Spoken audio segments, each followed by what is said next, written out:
Good morning. My name is Ann Brazo. I'm the CEO and founder of MPN Advocacy and Education International.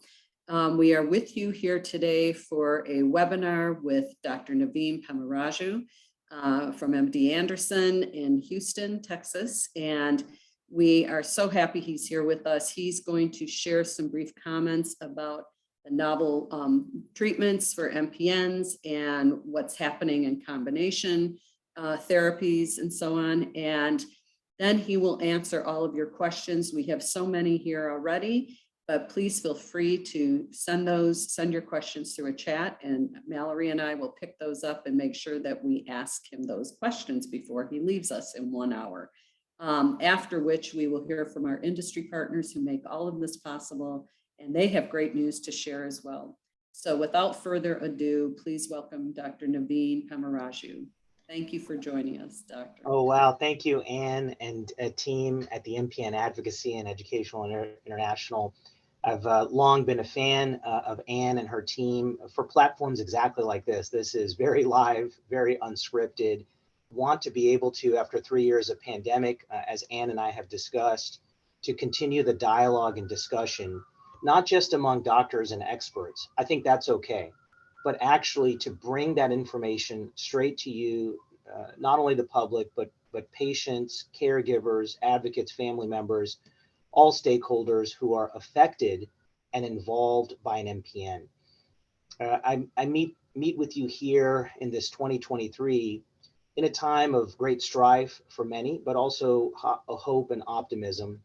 And as Ann knows, I have joined her and our distinguished colleagues now as a recent MPN Hero Award winner at the 10th annual ceremony, which was done in New Orleans during the ASH meeting. And this was an honor of a lifetime for me to just tell me to keep going, to keep doing programs and platforms such as this one with all of you. This is one of the highlights of my year to do these type of platforms. Today, team, what I wanted to do is to share with you the latest and greatest in our blossoming, exponentially increasing field of combination therapies. And so what I wanted to do is give some background. No slides today. You've seen my slides a million times and they're all available free on the internet. But I wanted to share with you 4 concepts. So number 1, as you know, for myelofibrosis, so 3 MPNs, essential thrombocytosis, polycythemia vera, myelofibrosis, and of course we should also give a 4th category for the more rare MPNs that we're also focusing on. But for today's comments, we'll focus on those with myelofibrosis, and the background and points are these. So 4 bullet points for you. So number 1 is that of JAK inhibitors. That's how the field started.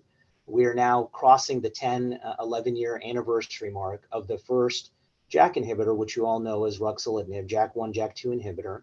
That was pioneered with the COMFORT 1 and 2 studies led by our great friends and colleagues, Professor Claire Harrison, Professor Ruben Mesa, Professor Serge Verstovsek. So most of you know those well. Those were New England Journal 10, 11 years ago, and they set the stage for ruxolitinib as the first approved JAK inhibitor. Then fast forward many years later, 2019, just before the pandemic, August 2019, fedratinib was the second approved JAK inhibitor.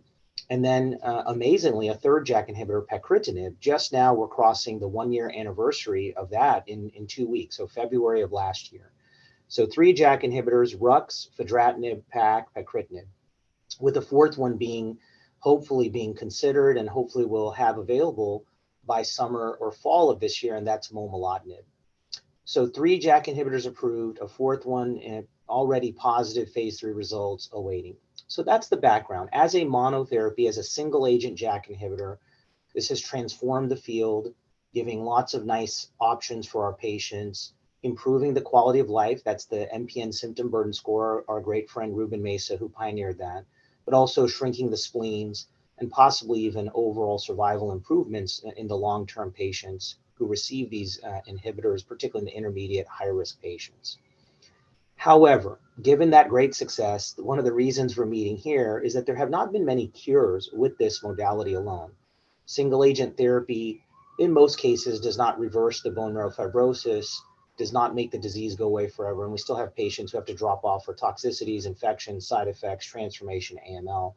And so allogeneic stem cell transplant remains the only curative option for many of our patients, but many of you can't qualify because it's a morbid procedure itself, has toxicities, and we still need to optimize it. So in this day and age, 2023, if allo stem cell transplant is really the only curative option, maybe only available to 20 to 30% of our patients, we must continue to look further, and we have been doing that. So the next three buckets are what I'm here to offer you. Number two bucket is that of combination therapy. That's usually featuring a JAK inhibitor along with a new agent that is either not FDA approved or is approved for something else. And there you have three lead compounds. One is called the pelabresib agent, which is combined with JAK inhibitor Rux, and it was initially tested as a single agent, relapse refractory, suboptimal setting, and now is being moved into the front line. Really exciting and encouraging results by my colleagues presented at ASH 2022 in December, just a few months ago, again showing the benefit of this drug, not only in terms of spleen and symptom reduction, but also anemia improvements in some patients, and overall a well-tolerated drug. As with many of these combinations, you have to watch out for GI and thrombocytopenia, low platelets. So that's an exciting program. It's now moved into the frontline phase 3 randomized program of the combination versus Rux alone, and we eagerly await those data in the coming years as they mature.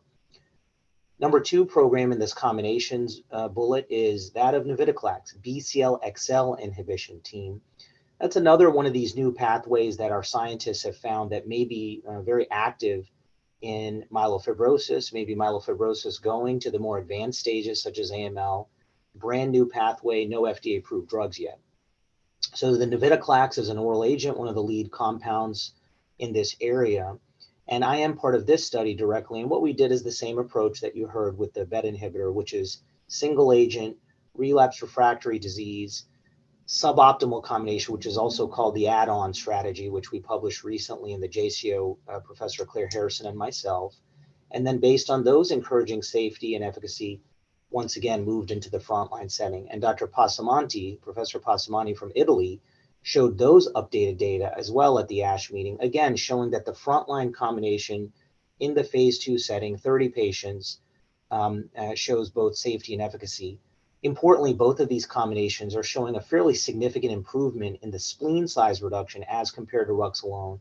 And so that's also led now to two ongoing phase 3 studies, Transform 1 and 2. So the Transform 1 is Rux navitoclax versus essentially Rux alone, placebo-controlled, double-blind randomized study, global study. And again, we await those results to confirm and to see if the combination is superior to the monotherapy agent. Both of these two novel drug combinations are notable for really moving the field forward with smart correlative studies. So every patient that enrolls, we're able to check cytokines, 81 gene panels, all of these kind of advanced maneuvers, bone marrow fibrosis reduction, VAF. So we're looking for disease modification for the first time in the disease. And then a third combination that I'd like to highlight to you is that of PI3 kinase inhibition, parsaclisib, the lead agent here. Same story as you've heard. Single agent activity, suboptimal add-on activity, now being moved in the front line and also moving into the randomized phase 3, also updated results by our friend and colleague, Dr. Abe Yacoub from Kansas. So 3 combinations, all in phase 3 randomized international efforts despite pandemic times. That alone is cause for excitement for our field. In addition to these novel combinations, there are many others, I would say, that are now in the phase 1 and phase 2 testing. Too many to name here, but you'll hear about these. Selinexor, for example, the XPO1 inhibitor, and many other combinations. Sometimes we're bringing in older agents, such as the interferon agents that Professor Jean-Jacques Kalajian, Gislinger, Professor Silver, and others have pioneered in the so-called Ruxopeg approach. So really cool to see that for our patients. And of course, the details are many, which is which patients go on which studies. But in general, you've got monotherapy, JAK inhibitor, allogeneic stem cell transplant. Can we do a middle ground to look for disease modification and ultimately cure? A third bucket then in this conversation of new agents and combinations is that of completely novel agents that either stand alone past JAK inhibitor or use the immune system to try to galvanize the body against the disease. And so here there's a lot of excitement going on, but very new approaches. Probably one of the most developed approaches there you've heard about, some of you, is the imetelstat, which is the telomerase inhibitor, which is actually being tested as a single agent against best available therapy, post-JAK inhibitor, so second line and beyond, but notable is overall survival is the primary endpoint, marking the first time in our field where we're using overall survival rather than spleen and symptoms to determine the response. And that's being led by our friend and colleague, Dr. John Mascarenhas. Outside of that, you have these immune system approaches, which are gaining a lot of ground. If you saw from ASH, there's a mutant CALR antibody that was just discovered by the Insight team and was presented in the plenary session, the overall plenary session at ASH, preclinical, so it's going to be hopefully going to the clinic in the next year. And then a lot of vaccines and maybe even CAR T therapies and all these immune therapies you've heard in the other blood cancers starting to be developed in our MPN field, again, all at the laboratory level. So that's cause for excitement. And of course, the obvious that you have immune system agents in the solid tumors and in some of the other blood cancers. Can they work for our MPN field? And so that's a question that's to be determined.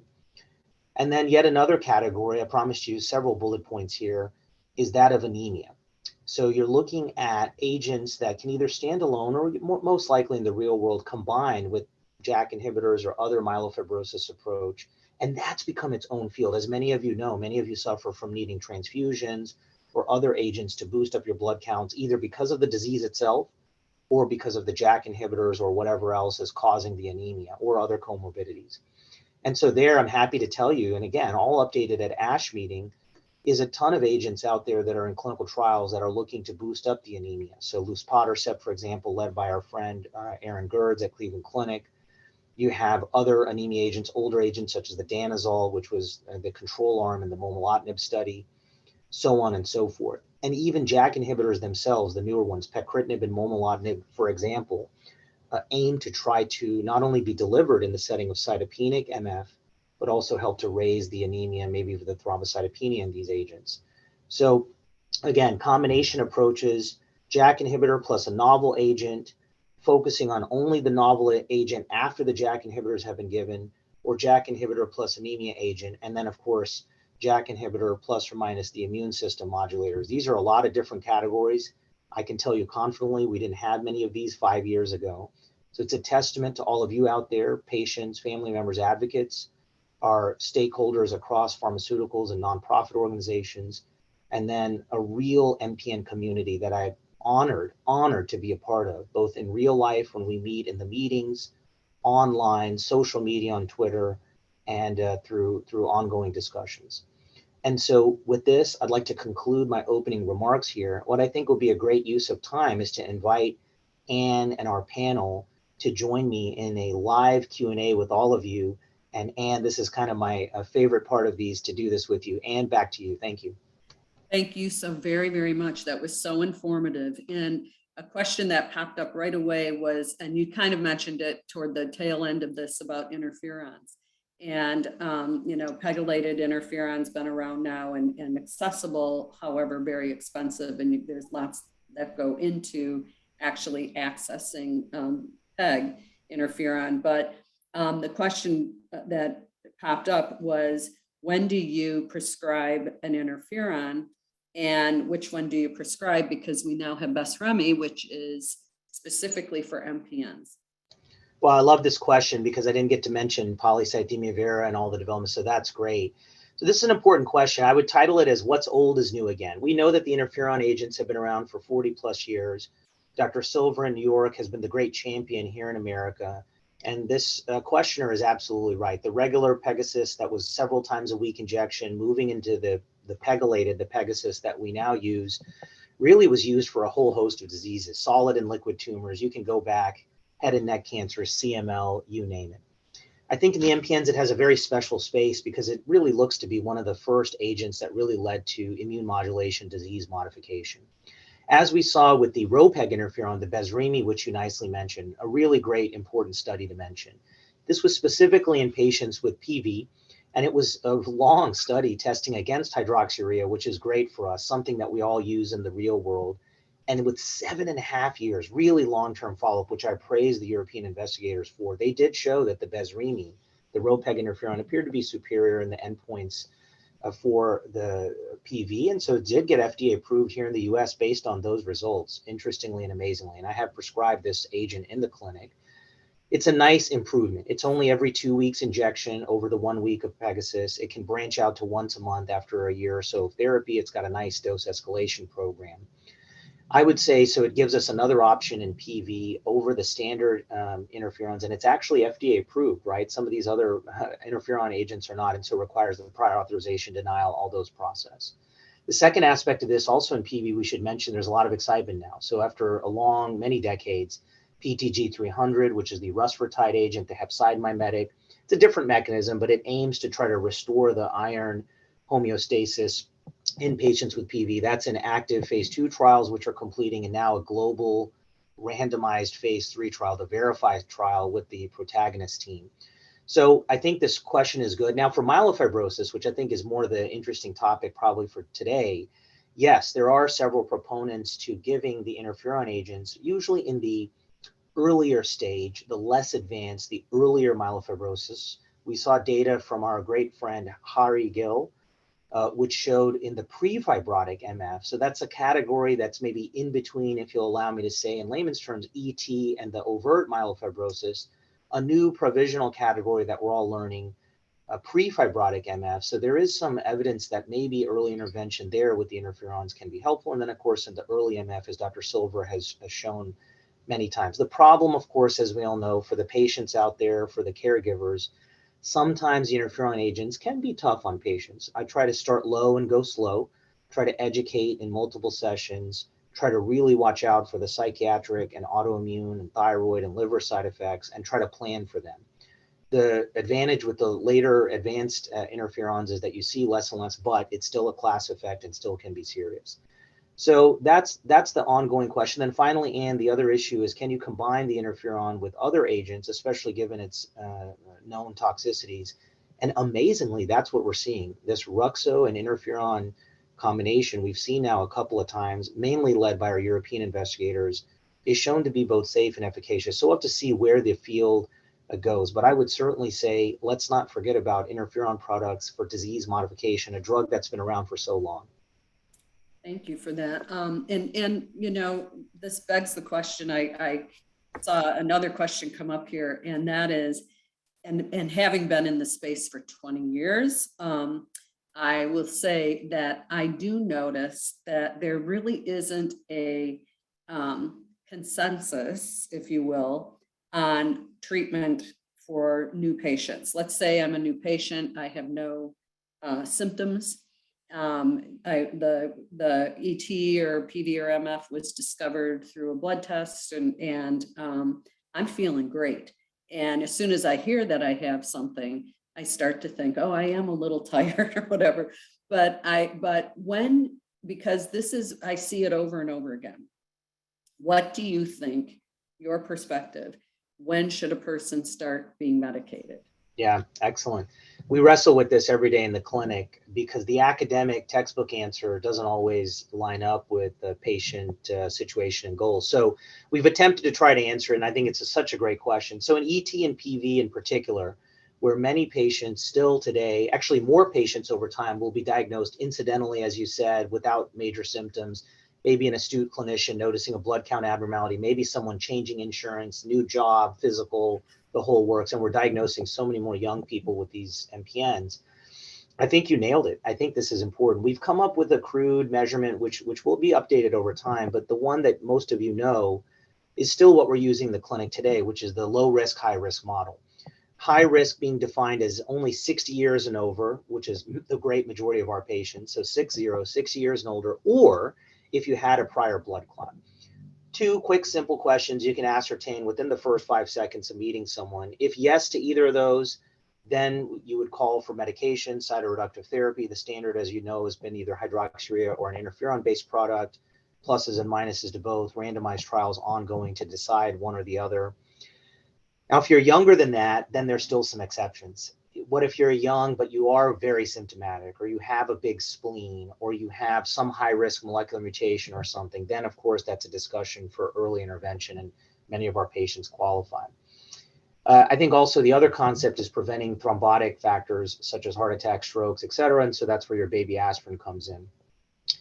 And then in the case of PV, of course, the phlebotomy with now we know the gold standard is below 45 and hopefully to try to aim continuous. So I think you're right. I think beyond age and thrombotic risk, we don't have many other factors, but I will say as we go forward, and some of these newer models are trying to capture it, and right, IPSET and all these. So molecular factors, JAK2, CALR, do you have SRSFR2, ASXL1, et cetera?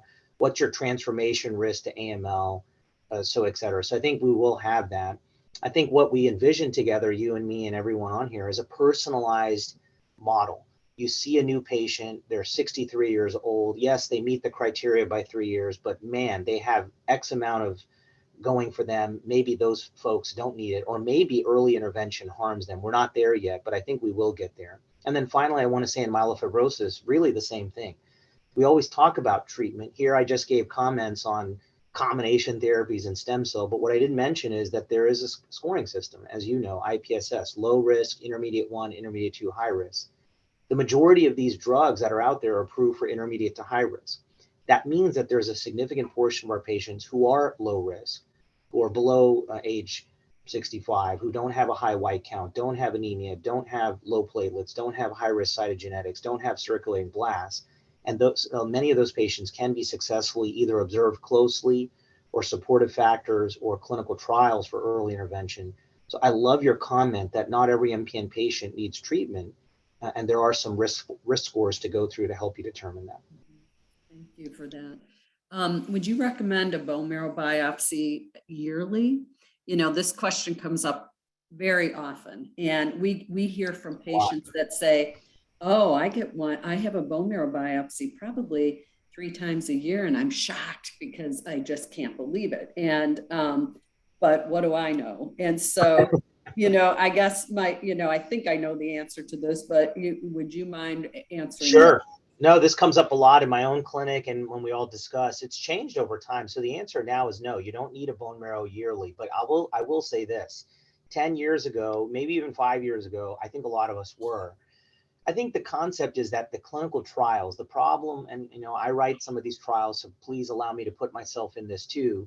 We write these things, bone marrow every 6 months for whatever reason, clinical correlation, staging, et cetera. And in the beginning, I think it was a smart idea to do it. But as we've understand more about most of the MPNs, PV, ET in particular, maybe the lower risk MF, it's not necessary to do that. You can capture a lot with the clinical interview, exam, talking to the patient, blood counts, et cetera. So we have now moved away from this every 6 month, every yearly bone marrow model, unless you're on a clinical trial that specifically calls for it, unless there's an obvious change in the disease tempo, and that's when you and your doctor are talking. So most of us have moved away from the standing bone marrow, and that's in contrast, and would say AML or ALL, the acute leukemias, where actually, yes, you continue to do surveillance standing bone marrows at a very frequent interval, because in that case, it's the opposite. The blood counts may not tell the story of what's going on. So in our chronic states, that's the case. If you have a more accelerated phase or blast phase MPN, all bets are off there. That's a whole different program. But for the vast majority of our patients in the chronic setting, a bone marrow diagnosis, I think, is essential and is good and is actually required by WHO. I mean, individual patient circumstances may differ. But then after that, you don't have to do a regular standing frequent bone marrow. And that's a good point of discussion between providers and patients. Mm-hmm. Okay, thank you. I love this question because I'm going to piggyback it with a comment we saw on Facebook. So this person says they were diagnosed with a non-complicated polycythemia vera where there were no symptoms present, except they tested positive for the JAK2G mutation. Is there an opportunity for this person to be in remission or whatever? And I am curious, I love this because it nudged a memory from about 20 years ago when a gentleman called. I was at the MPN Research Foundation at the time, and he said, well, I tested JAK positive, but I have no symptoms. I have nothing else going on with me. I don't know about remission, but isn't there, well, I'll let you speak to this because it was very fascinating. Super important. I think it's great. I think it goes with what we were talking about earlier, and it's so important. So in PV specifically, all patients should be JAK2 as your caller is asking. That's correct. So even if it's not the standard V617F mutation, which is like 95, 98%, there is another one called JAK2 exon 12. So you should be JAK2 mutation to be PV. If you're not, then it's not supposed to be PV. You need to look for secondary causes, sleep apnea, smoking, or one of the other MPNs, CALR, MIPL. But in PV, yes, there's 3 goals, and I think this is what's important. Yes, number 1 is symptom quality of life, do no harm. That's super important. So if you have massive fatigue, constitutional symptoms, let's try to reduce it. If you're completely asymptomatic, let's not add to it. But there's another couple of goals that are important. The second goal is some of our patients do have splenomegaly with P. vera. We saw this with the entry criteria to get the ruxolitinib approved, which was the so-called response trial. And not everyone with PV will have that, but if you do, hepatosplenomegaly, big liver, big spleen, extramedullary hematopoiesis, you want to shrink that down. And then, of course, in addition to the symptom burden improvement, you want to decrease the thrombotic risk, the blood clot risk. That's actually one of the big goals, if not the major goal of PV. It is so important to do that. If you're 45 versus 65 versus 85, there's different goals. But the point is that you are at a super high risk of a blood clot and bleeding, by the way, both, compared to the general population. And then most people will have second, third, fourth risk factors, whether it's smoking, hypercholesterolemia, hypertension. So a diagnosis of PV is a wake-up call. Yes, most of our patients may have a normal life expectancy, but you want to reduce your risk of cardiovascular risk factors. So this is your chance to focus on diet, nutrition, see a cardiologist, quit smoking if you haven't already, get the cholesterol, blood pressure under control. And these are factors along with controlling the PV that may help. So in addition to the feeling good, not feeling good, I actually want people to remember you're trying to decrease your blood clot, stroke, heart attack risk, bleeding risk over time. And then you're watching out 5 to 7% of patients may transform, right, to the higher, more advanced states, MF and AML. So you're surveilling to look out for that. So I would broaden out the goals when you have the new diagnosis of PV. Look at age, thrombotic risk, now molecular factors, NCCN guidelines. All of us have kind of standard guidelines. But I want people to think about those 3 layers of risk, Anne. Yeah. And so now we know there are many different gene mutations that are relative to MPNs. So we read that an individual has been on ruxolitinib for quite a long time. And the comment we read said that a couple of her mutations are no longer there.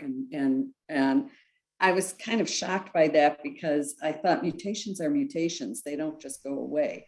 And we've got a lot of people reading this information online. Yeah. And so could you awesome that out, please?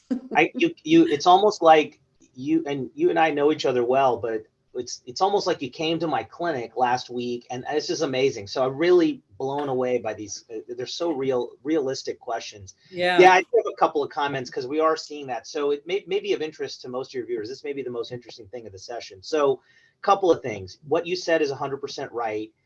But there are some things we're noticing. Some of them have to do with assays and technical details. So here we go. So number 1, now that we're checking at my center, we check this awesome 81 gene panel, which is done in-house. It's wonderful. But there's some issues with it. One, my friends, is that now we know the VAF matters. That's called the variant allele fraction or allele burden or percentage. It goes from 0 to 100, as you would expect. It's how much of the thing is there in the cells. And to our surprise, as these assays have become more and more sensitive, they're actually picking up more and more stuff that may or may not be a signal and may be background noise. And I'll give you one example of that. TP53, yikes. Oh my goodness, that's one of the bad ones in any of our diseases to have. Well, now that we're checking at such a deep level, you can get a mutation back that's less than 5% allele burden, less than 2%, less than 1%. And when you get into those small percentages, 0.5, 1, 2%, this could be CHIP, which is this clonal hematopoiesis of indeterminate potential. We could have a whole nother session on that. So a precursor to a malignant condition. Could be garbage or noise, meaning background noise. And so you repeat it, and as you said, it goes away. Could be something that comes and goes. Could be something that never develops into anything. So that's point 1 and 2, which is the VAF matter. So if your lab can do that, which most may not, you want to look at that. And if it's less than 5%, then as your caller is asking, that could happen. And then two, think about the CHIP mutation. Assays differ from hospital to hospital. So another aspect we've seen is you're positive for a mutation on the outside, you come to me and it's negative. We've seen that with our JAK2. JAK2 is one of those that you can have as a low positive in either CHIP patients or a quote unquote general healthy population at a very small fraction. And different tests, bone marrow versus blood, center versus center, although most of the time it all goes together, you can have discrepancies. So factor that in. So when you get these things, get them done at the same center. And then finally, as you said, if you have a high VAF standard mutation, you're correct. Almost all the modalities we talked about neither aim to reduce or eliminate the mutation, nor do they have the capability of it. Sans maybe, let's say, allogeneic transplant, which can, maybe completely reset the immune system in blood. So I love this. And it also lastly gives way to the new era, which we didn't have time yet here because it's so new, but targeted combination therapies, which we've seen in AML. And I love this question. So let's suppose you have an IDH mutation. Well, there are IDH inhibitors approved in AML, and several groups, Dr. Anand Patel, Dr. Odeniki at U of Chicago, have pioneered IDH inhibitors in advanced MPN. So yes, we should be checking these mutations, but we really need to understand what they mean. What's the level of them, as you said, and then remember, you can have them change over time because the disease itself is changing, usually by adding new mutations, and that's called clone evolution. So great question, a lot there to dissect. Yes, definitely. Okay, so this is a 73-year-old patient with PV, and the question is, should this patient change from hydroxyurea to interferon? Will interferon lower their allele burden and improve overall survival? Super important question. They're all going together nicely.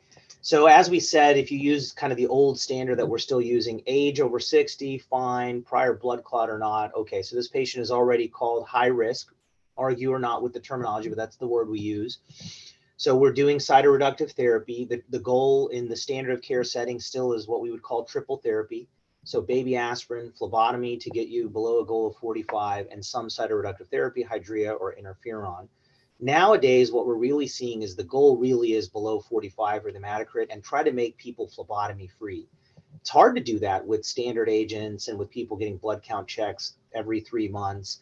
That's why these new agents, such as Bezremi, such as the PTG 300 clinical trial, we're aiming to try to make people phlebotomy free all the time. Yeah, so this is a great question. So as you're optimizing, we don't know that answer yet, hydrea versus interferon. That's what we were referring to earlier in the program, which is we have 2 ongoing studies really trying to determine hydrea versus the pegylated interferon. One is through the MPD consortium. We eagerly await those. The early results are not showing one superior to the other. You do have the toxicities that have to be managed with interferon. The question mark if hydrea really leads to disease modification. So for this, an individual questioner in the clinic in 2023, we're not making decisions yet based on allele burden in the clinic. It's really a clinical call between the patient and the doctor. So symptoms, response, hematocrit, all of that. So I think that's a great question. So no one's advocating preemptive switches yet. We're not there yet with our science. We have so many questions. This is fabulous. Great. What is the primary marker to look for in progression of myelofibrosis? Yeah, now back to myelofibrosis. This is the holy grail, actually. So we don't have one sine qua non, but I have 4 or 5 buckets to share with you, categories. I think the most important one is what you as the patient are telling us in the clinic. So it is the classic conversation. It may seem like small talk, but you're trying to get the story behind the story. You used to play 18 holes of golf without a cart. Now it's down to 9. Now it's down to 3 with the cart. Now we're at home, not feeling like going. That tells you everything you need to know. So patient history, if there's symptoms that are out of control, fatigue, night sweats, bone pain, some folks think that that's part of normal aging or some other comorbidity. Obviously, you have to rule those out and look into that. But man, it could be the MPN itself. It could be the myelofibrosis acting up. So patient history, uncontrolled symptoms, constitutional symptoms where there were none. Number 2, Anne, is circulating blasts. That's something that even you yourself as a patient or a caregiver may not notice. And when it's 0, it's usually not reported, right? It doesn't say 0. And so if the blast, the immature leukemia cells are high and getting higher, 6, 10, 15%, it tells your physician, your provider team that, oh my goodness, the disease could be potentially getting advanced. Obviously, there's other things that could be going on, viral infection, COVID, whatever, other things that can drive up these counts, but in general as a trend. Number 3 category is the spleen. The spleen and the liver as well tell you what's going on. If the bone marrow is failing, pooping out, getting tired, it calls in the reserves. That's what your spleen and liver do. When you were inside your mother's womb, you made blood cells in the spleen and liver, and then it transferred those duties to the bone marrow for a life, but it didn't forget how to do those. And so that's why people get a big spleen and liver. We call it extramedullary hematopoiesis. But what you should really think about it is its reserves coming back to help out the main headquarters when it's feeling tired. And so that can tell you everything right there. And then finally, a couple of other aspects are cytopenias. So someone starts to develop anemia and thrombocytopenia. It's not always so simple. Sometimes it can be from the therapy itself, for example, the earlier JAK inhibitors. Sometimes it can be due to disease progression, sometimes due to the other stuff you have going on. So that also can prompt a workup, and oftentimes will tell you, oh man, this person's progressing. So you had no transfusion before, now you're transfusion dependent, for example. I think those are some aspects. And then also let's put another category, just you're starting to develop more infections than you did before. So recurrent viral, serious opportunistic infections, ones that are putting you in the hospital. Maybe it's a way of your immune system saying, hey, it's time for attention and change of therapy. That's just a broad general roadmap, but it tells you 2 things. There's not one single marker that tells you, and it's an art of medicine call, and that also individual patients during their course and their journey of their MF, their myelofibrosis, can have any number of these or any combination of these at one time. It can be obvious and overt, it can be subtle. The classic factor is have a regular relationship with your provider team, a cadence, a tempo, a discussion, and then you'll be able to unearth all of these things in due time. Lovely. You know, one of the things you mentioned, which we held a focus group with minority patients. And what was fascinating to me, I've been around in breast cancer and prostate cancer, and worked with lots of different, a lot of cultural diversity. And one thing that came up, what you mentioned, was the symptoms. And, you know, we all have this list of symptoms that are related to your MPN, whether it's ET, PV, or MF. And how I doubt very much that you would dismiss your patient's list of symptoms when they come to see you. But it really was disheartening to hear how often the physicians of women and minorities dismiss the patient's symptoms. And some of the symptoms are changing. I mean, over the course of time that I've been in this space, some of those symptoms have changed, and this list is getting longer. And so I really appreciate that you mentioned that you listen, and that you listen to what's going on with them. Yes. And wasn't there a study, was it a couple years ago, where it was what the physician looks for and what the patient is hoping for, or something like that? And the vast difference between the science, you know, looking at the blood work, looking at all the numbers, where the patient is saying, this is bothering me, you know. I have a neighbor who has polycythemia vera, who came over one day and said, my eyes are weird, something's wrong with my eyes. I said, God, go to your hematologist right away. Because we know that there are issues, you know, with PV patients, and so I'm glad you mentioned that. So I'm a PV patient, and I have been on Pegasus for 6 years with no side effects and very good numbers. However, my platelets have been creeping down around 136. Should I be worried? Another great question, maybe a bit specific. So we'll generalize it just to in general. It's first of all, what's great about our viewer putting that out there is that here's a great example of someone who is able to be on interferon, pegylated interferon Pegasus for a long time. So as we're talking about here, it's not toxic for everyone. Some people can do very well on it. Some people maybe need to start on the lower dose. Usually the symptoms get better over time. Usually it's the first 3 to 6 months. So that's great already. So it's 5, 6 years. Great question. This dovetails with what Ann and I were just discussing, which is the question is inherently asking about, am I progressing? What the heck is going on? We know that Pegasus interferon by itself does not exactly hit platelets in a nice way as compared to hydroxyurea, ruxolitinib, others. This number, depending on your lab assay, may be normal, low, sort of low normal or low. So you obviously know what I'll say for the individual patient. That's a discussion between you and your doctor. But in general, yes, these are the kind of things you're looking out for over time. Counts can drift down or up and not be the disease. They can be due to the drug, as you're asking. They can be due to just natural fluctuation. And again, you're having that discussion to look for progression, which you want to look for. I think the other aspect of the Pegasus that you're bringing up is that it can affect other organs, and that is unique to the interferon. The thyroid is the most common. Even in my clinic, sometimes we assume the TSH is on the automatic thing, but actually in many clinics and labs, you have to add it on. So maybe check a thyroid, both in the short and long term on interferon. Take a look at those liver function tests. Try to get a complete metabolic panel at regular intervals beyond the CBC. And then also from the psychiatric standpoint, I think it's a good time to mention in these kind of forums, if you're feeling down, depressed, personality change, mood change, especially when you're beginning interferon, man, that could be the interferon itself, either through the thyroid mechanism, the drug itself. That's an immediate discussion with healthcare providers. Don't let it get to an emergent standpoint. These drugs can be associated with mental depression, suicide, all these things. So let's not let it get there. And we have so much more education about it. So I think that's kind of the general thing. So we'll take that question as interferon, short and long-term side effects. Check on those with your provider. Those are some of the general guidelines. Yeah, thank you.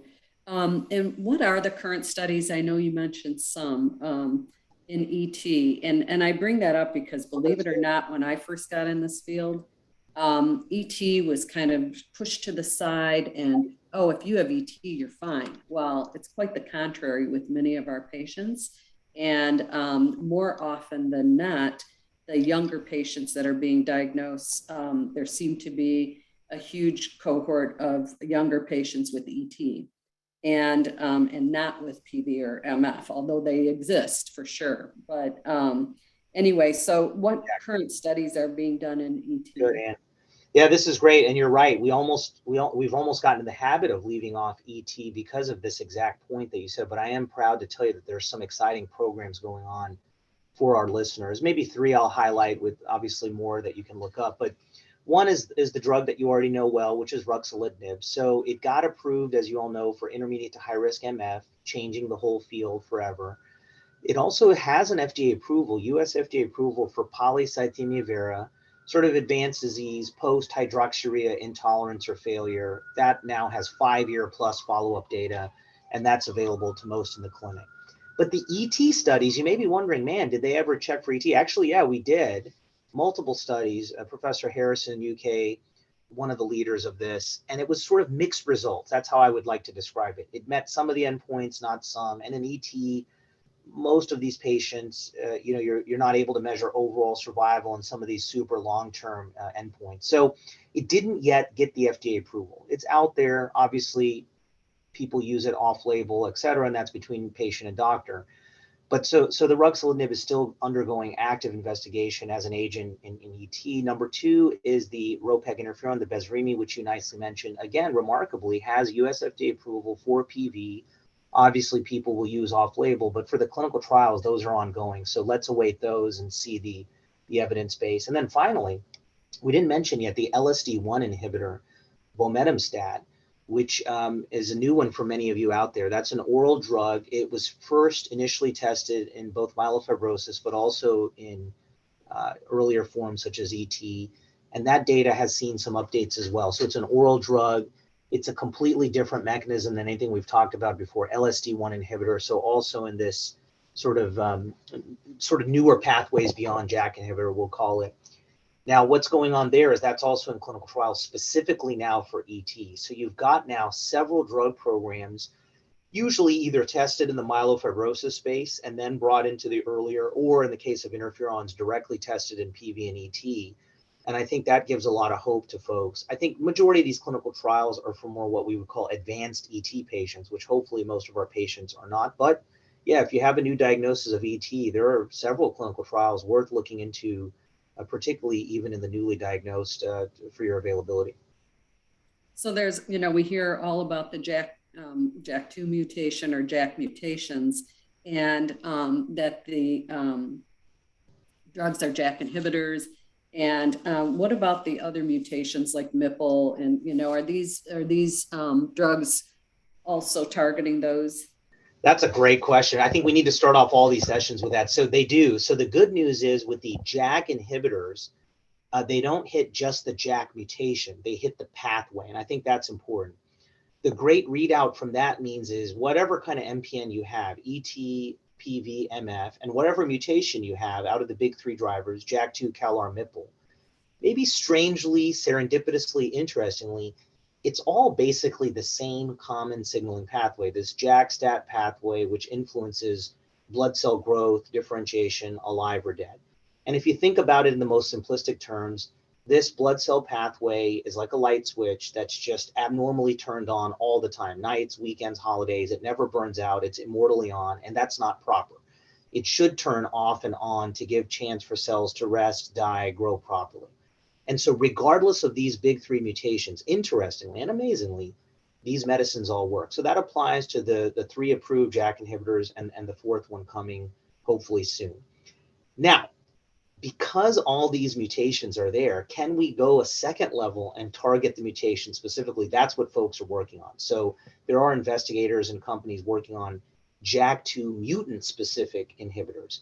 I mentioned in my opening remarks the CALR mutant specific monoclonal antibody. All of these are in the lab. Hopefully we'll have clinical trials soon. And of course, the open question that you're thinking already is, are the mutant specific inhibitors, quote unquote, better or superior to the more general pathway inhibitors? Are there specific uses? Are there resistance mechanisms? All of that to be determined. So the good news for us is, regardless of your driver mutation, the JAK inhibitors work for all of us. I love this question because I'm very familiar with Jennifer Doudna, who won the who has been working on CRISPR and won a Nobel Peace Prize for her work.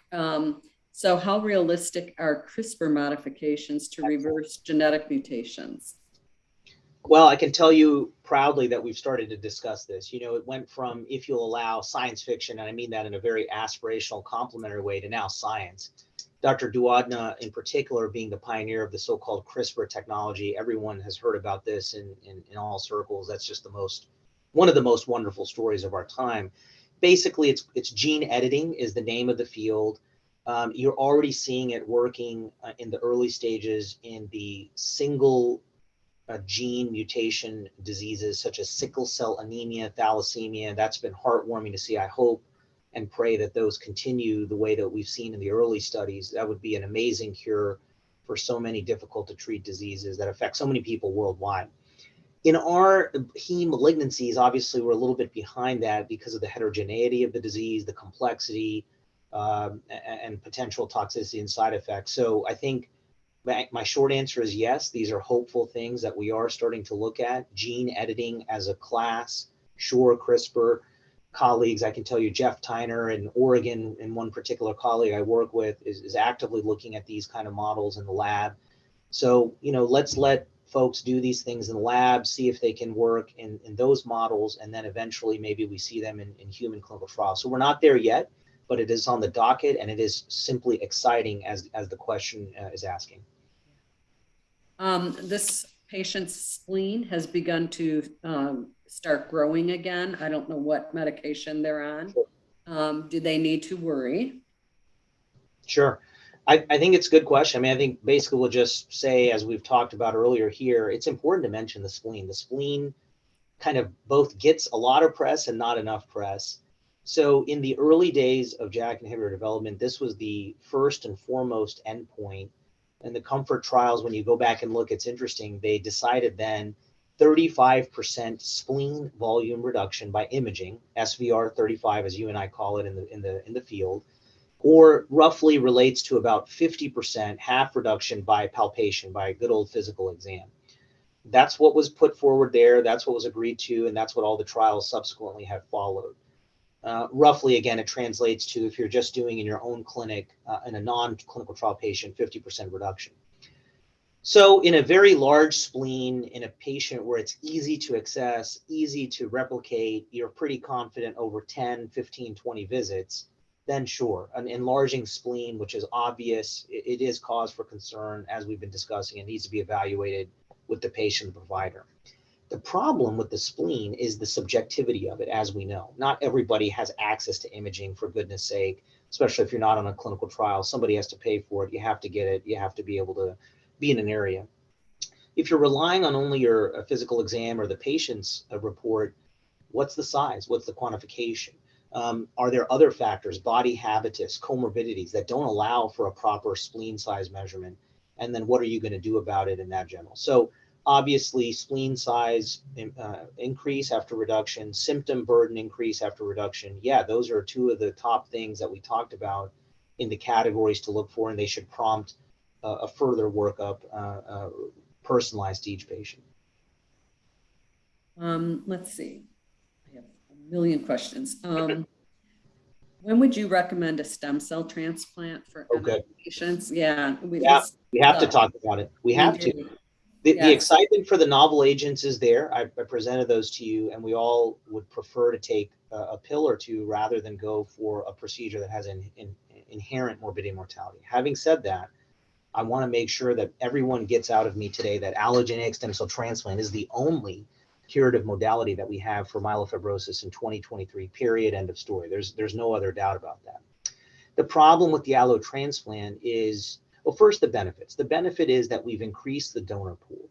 So it used to only be, it had to be from a sibling, right, guys? And actually, you only have a 25%, not 50% chance. You only have a 25% chance a sibling will be a match, and that's not available to the majority of people.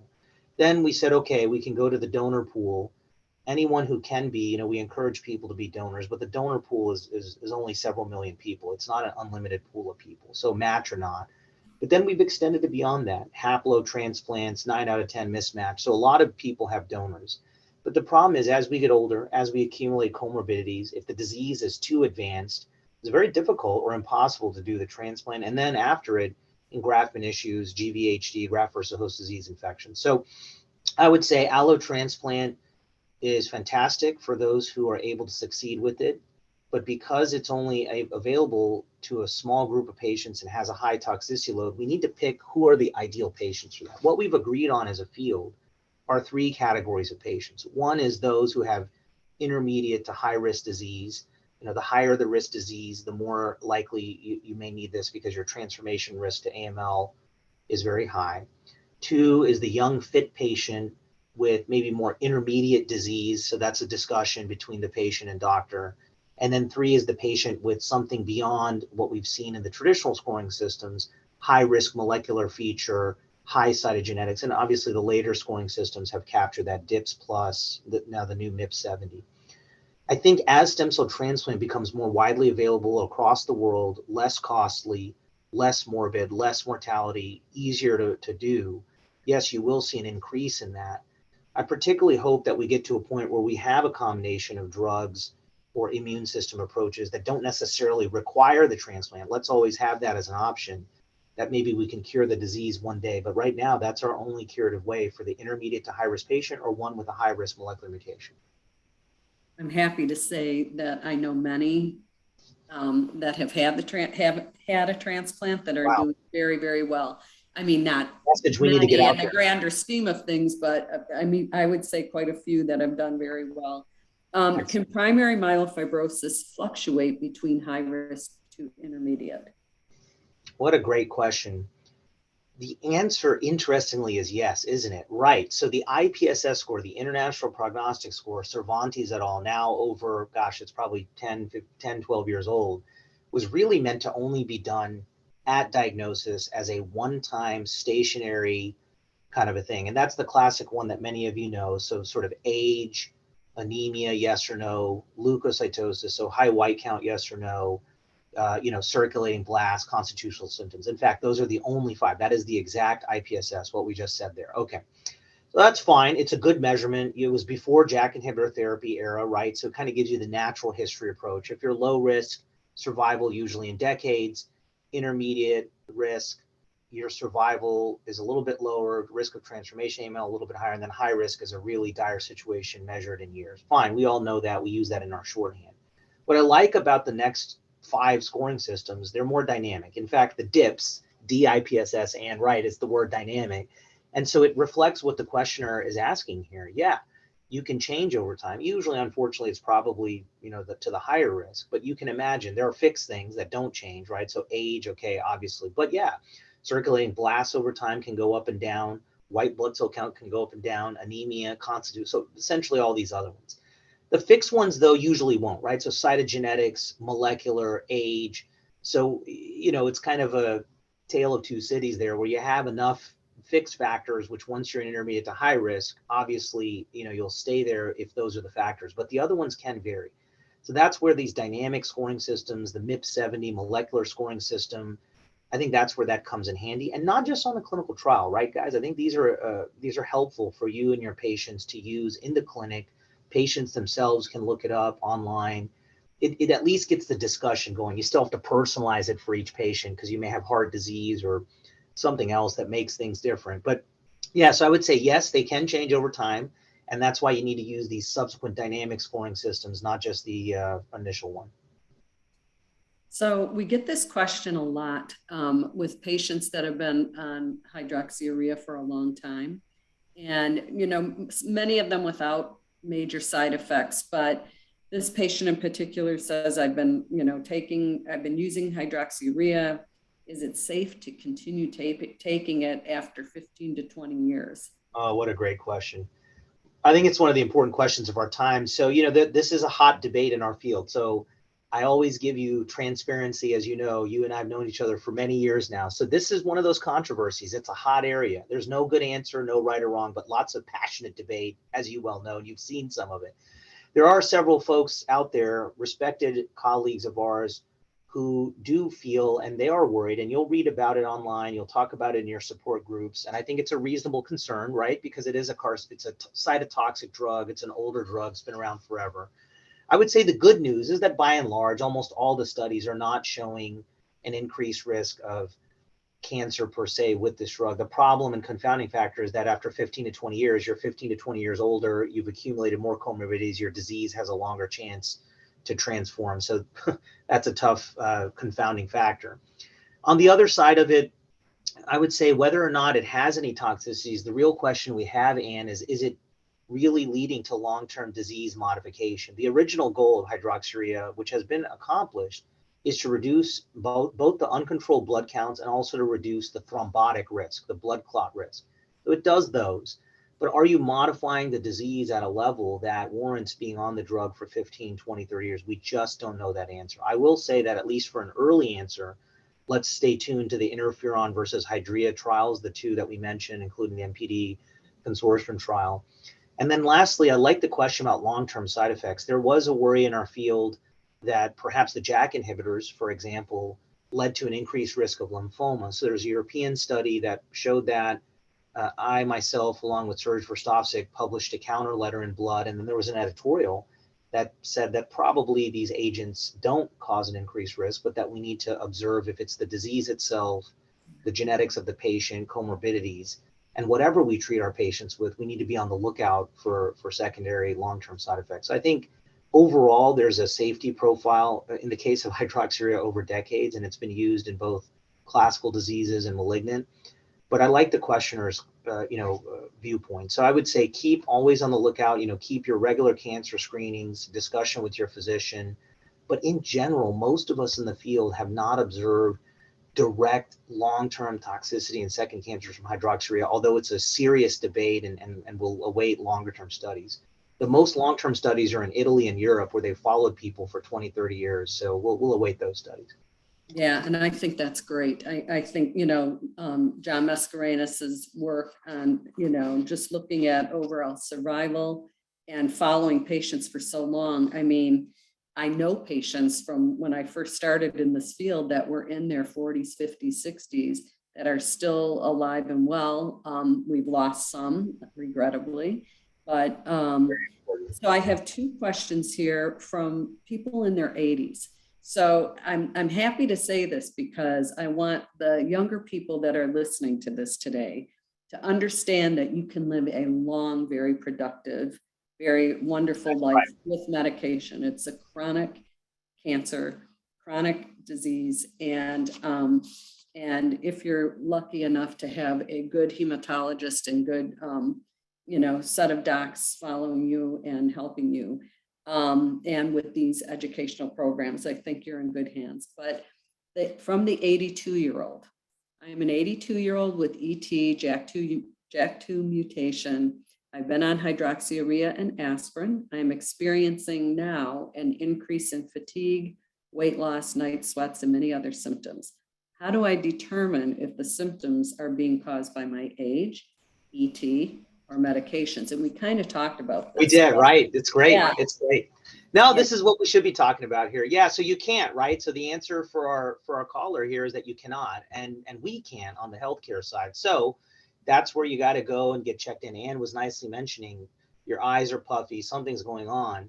First, your first goal in a blood cancer, blood disorder state is make sure it ain't that, because the blood goes to every part of the body, right? So that's our message here. So yeah, that person requires a full workup, probably not only with their hematologist, but as you said, with their internal medicine doctor as well. I think the main thing I can tell you is that what we all know as people in the field, this is something I tell a lot of my patients. So if any of them are watching, they'll know this. It's internal medicine, what we're doing here. It's not external medicine. Yes. You can't tell an MPN patient, and you don't know what war is going on inside of them. Only they know that. And so that's exactly what your caller is asking us. You don't know. So that's why you have to get it all worked out. That's our answer. Right. Perfect. And then the 80-year-old said, can you have ET if you are triple negative? They are on anagrelide and aspirin, and their platelets have gone down from 815,000 to 532,000. Love the question, because we didn't mention it. So we said the big three drivers in MF and ET. So let's go back. So polycythemia vera, always JAK2 something, usually the main mutation, V617F. But in ET and MF, only 50 to 60% are JAK2. That's where you have the CALR, 20 to 30%, and then the MPL, maybe about 5 to 7%. Now, the three of those we call the big three driver mutations. They make up the vast majority, but maybe I would say about 90%, 90. So that means 10% of the patients still will not have one of those big three. And it causes a lot of issues because, for example, is it really ET or not if you don't have one of those? And if it's a secondary cause of thrombocytosis, high platelets, what's causing it? Is it iron deficiency, thyroid, some other autoimmune disease? Okay, but let's say you're confident, you and your pathologist, hey, this is ET. Yeah, you're right. There is an allowance to be sort of triple negative ET. It's a rare entity. Usually you want to see an extended advanced mutation profile. And again, if you look deep enough, almost all of our patients will have a mutation. Again, I'll use the ASXL1 as an example. But I will ask the audience, if the diagnosis of triple negative ET, it is a point to just pause with your physician team. Complex situation, obviously. Just make sure as much as you can to rule out secondary causes reactive. And once you decide it is ET, as you're asking, yeah, so then the question is, what's the natural course compared to someone with JAK2, CALR, MPL? We're still not clear. If you have a situation where you're triple negative ET, it may be a higher risk mutation that's driving it. So that's a tough one. So maybe the best answer here is make sure you're following closely with your physician, looking out for transformation to the pre-fibrotic MF. But that's something I think is the pearl here, is make sure it is actually ET if it's really triple negative. So when we were talking, or you were talking about the new drugs currently available and those coming right down the pipeline very soon, which of those drugs are specifically, or can ET patients access and are the best for ET patients? Right. Yeah, we mentioned some of them earlier, but I would say for ET, it's the smallest out of all the fields of investigation. But you do have ongoing studies with the Ropeg interferon for sure. You have ongoing studies with the bomedemstat, the LSD1 for sure. And then, of course, you're going to have these CALR-directed approaches, which are preclinical right now, but will be coming to the clinic soon. So vaccine approaches, monoclonal antibody, maybe CAR T at some point. You always have the JAK inhibitors, which likely will continue to be tested in ET. So and this is one good point I can tell our viewers in this nice conversation, clinicaltrials.gov. So clinicaltrials.gov is kind of your best non-affiliated source, updated regularly, federal government, NIH. I go to it myself regularly. You can type in essential thrombocytosis. You can type in an investigator's name. You can type in a subject or a topic. It'll show you all the trials. So use that resource. Yeah, and we do put trials on our website Nice. that are specifically for the three MF, PD, and ET, but we also direct people to clin.gov because it is the mother lode. I mean, you will find everything there that you'll need. Yes. Okay. Is HU better to treat ET than anagrelide? I mean, I have my own stories about anagrelide, not specifically, but some people do well on it. Yeah, I think I'll just emphasize, anagrelide, actually my PA and I were just discussing this month in clinic. We are seeing some toxicities with anagrelide, and I think a lot of you know about that. So it can cause palpitations and real cardiac heart issues. Some patients get headaches with anagrelide. If you look it up, the number, which I looked up recently, is 44%. Obviously, it's an old school drug that's been around for a long time. It does physically bring down the platelet count, so maybe there are some specific uses. But since we're having this candid conversation, I myself, as anyone in my orbit knows, I've very, very rarely used the anagrelide agent. You're correct about that. I think there has to be specific things, and like our other agents, lots of education and discussion about the side effects. It's a tough drug, and for a lot of people. Drug. Yeah, and I've seen the results of that. Yeah. All right. We love these questions about diet because I'm a about anti-inflammatory diets and Mediterranean food and so on. Does diet have any impact on keeping your liver and spleen normal? For example, eating asparagus helps the liver. No, I think it's great. Yeah, we know some of this data now from our great friend and colleague, Dr. Angela Fleischman from UC Irvine. Let's give her a shout out, and also her collaborator, Robin Scherber, who before as well. But this is ongoing work by Dr. Fleischman. We know a couple of things. We know that number one, in her studies, the Mediterranean diet, the so-called anti-inflammatory Mediterranean diet, appears to be the superior one for our patients with MPNs and maybe even the CHIP, the earlier mutation situation. Two, I think that what she's also shown is that both with pharmaceutical and non-pharmaceutical approaches, so diet, nutrition, and drugs geared towards anti-inflammatory, antioxidant may have benefit. And then three is this concept that you can have other means, as pioneered by Dr. Ruben Mesa, as a high-level grant for what I'm about to say, but sort of yoga, meditation, real actual practice stress reduction techniques that are done under guided supervision. All of these that I'm mentioning have active either trials, grants, or early data that suggests that it may benefit our patients. You know, what's cool about it is it confirms what a lot of us think, right? That a healthy diet, moderated diet can be beneficial. But what's really amazing is that these folks in particular are starting to correlate these things with cytokine levels, so protein levels in the body, like you said, blood counts, maybe even one day mutational status. I think this is something that is going to be an important part, especially after the pandemic time, which is what are things I can do myself in my house in addition to the other stuff that the healthcare team is doing. Excellent. Yeah, it's, I mean, we've all known that diet and exercise are optimal for all of us. And it doesn't mean dieting. It means eating a proper diet. It drives me crazy. And I like that phrase. I do it myself. I'll say, I have to get back on my diet. What I mean is I have to get back on my lifestyle choice, my Mediterranean diet and my inflammatory diet. And I do think beyond compare that it does help with anything, you know, it certainly helps. All right, so you mentioned COVID, and we are still living in this world with COVID, and that's not going to go away very soon, I don't think, but can COVID stimulate progression of PV, MF, or AML? Very important. So we think that there are some cases where that happens. So The early studies I'll point you to are from Italy. This is Professor Barbui and group, both who were affected by COVID so dramatically in the beginning, as you well know, and also studied it specifically in our MPN patients. Yeah, they found two major findings that I think were stunning at the time, but now we've had 3 years to process. One is that after a COVID infection, you can have significant abnormalities, either transient or maybe in some cases longer than that, of blood count abnormalities for sure.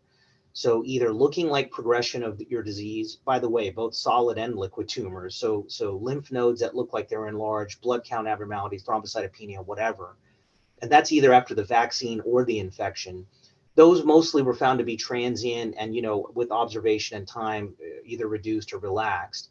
But the second aspect is that the COVID viral infection, particularly in our patients with MPN, can have some unique issues. One is that there were people who were stopping their JAK inhibitor, let's say Rux, for example, in the early going, thinking that maybe it would harm. And actually, they had more harm by stopping it. Yeah. They sort of had a compound Rux withdrawal / COVID viral CRS, and some of that led to mortality. So that was one thing that, talk to your doctor and your provider team, but maybe actually stay on your therapy. And then two, as you were asking, you know, it's a disease that doesn't just affect the lungs, right? It affects the immune system, the blood. There's something now we know, Anne, called long COVID, which certainly if you have an MPN and fatigue and this, it can be a disaster.